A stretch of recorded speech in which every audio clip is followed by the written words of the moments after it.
গতকালকের ভিডিওতে আমি এটাই বোঝাতে চেষ্টা করেছিলাম, আমাদের সমাজে অনেক স্বামী আছে যারা বাড়ির বউকে নিজের বাবা মার সঙ্গে কথা বলতে দেয় না। তাই মেয়েদেরকে আমি যুক্তি দিয়েছিলাম, তোমার স্বামী যদি তোমার নিজের বাবা মার সঙ্গে কথা বলার পথে বাধা হয়ে দাঁড়ায়, তাহলে স্বামীকে উপেক্ষা করে বাবা মাকে ভালোবাসবে, তবেই তোমার জীবনটা সুন্দর হবে।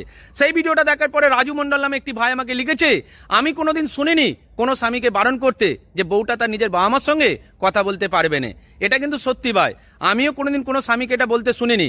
তবে আমি এটা দেখেছি যে একটা মেয়ে যখন বাপের বাড়িতে যায় তখনই তার স্বামীটা অশান্তি শুরু করে দেয়। অনেক মেয়ে আছে যারা বাপের বাড়িতে যাবার সময় স্বামীর থেকে পারমিশন নিয়েছে, কিন্তু বাপের বাড়ি থেকে ঘুরে দুদিন পরে যখন স্বামীর কাছে ফিরে এসেছে, স্বামীটা অশান্তি শুরু করেছে।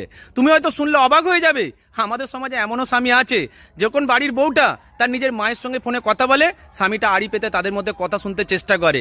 এরকমও স্বামী রয়েছে। আসলে মুদ্রা কথা কি বলতো, আমাদের সমাজে স্বামীরা পরিষ্কারভাবে বউকে কিছু বলে না। বেশিরভাগ স্বামী অশান্তির মধ্যে দিয়ে বউকে জব্দ করতে চেষ্টা করে।